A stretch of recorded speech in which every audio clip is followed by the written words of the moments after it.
আপনি নতুন ক্ষমতায় বসেছেন, তাই নরম ভাষায় কিছু কথা বলে প্রস্তাব রেখে গেলাম।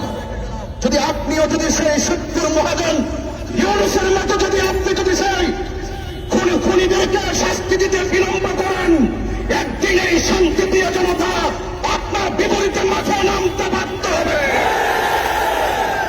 যখন আমার ভাই রইসুদ্দিনকে নির্মমভাবে মিথ্যা অপবাদ দিয়ে মব ভায়োলেন্সের মাধ্যমে হত্যা করা হয়েছিল, তখন ক্ষমতায় কে ছিল?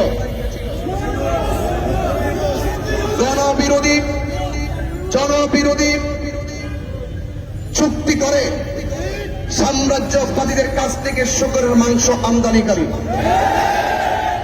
ওই সময় কে ক্ষমতায় ছিল?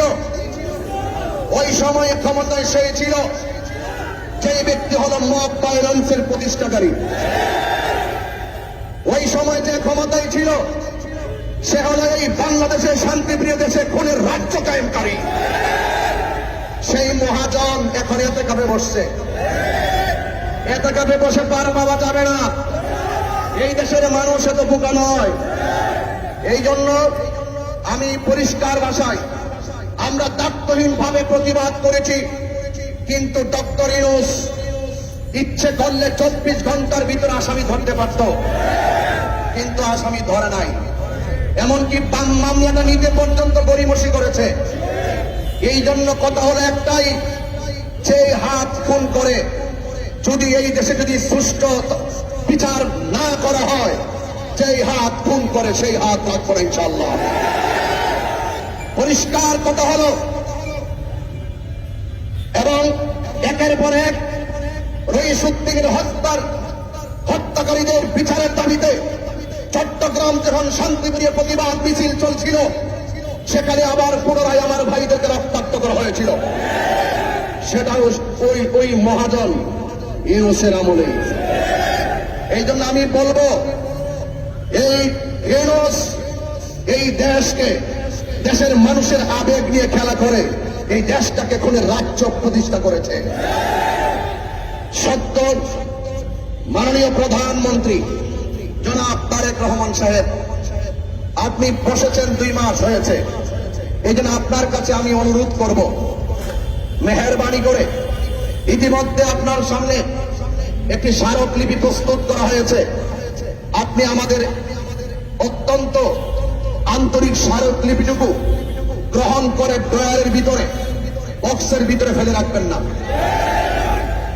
এই স্মারকলিপি হাতে গ্রহণ করে অপরাধীদেরকে তাৎক্ষণিকভাবে বিচারের আওতায় আনতে হবে, তাদেরকে গ্রেফতার করতে হবে এবং পাশাপাশি তাদেরকে দৃশ্যমান শাস্তি প্রদান করে আমাদের অন্তরে যে পিপাসা, সেই পিপাসাকে নিবারণ করতে হবে।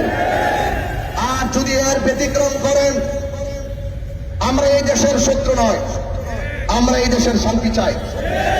আমরা মানুষের অধিকার প্রতিষ্ঠা করতে চাই, সম্প্রীতির লক্ষ্যে কাজ করতে চাই। আমরা এই দেশের 70% সুন্নি জনতা বারবার আমাদের সাথে রাষ্ট্রযন্ত্র প্রতারণা করেছে।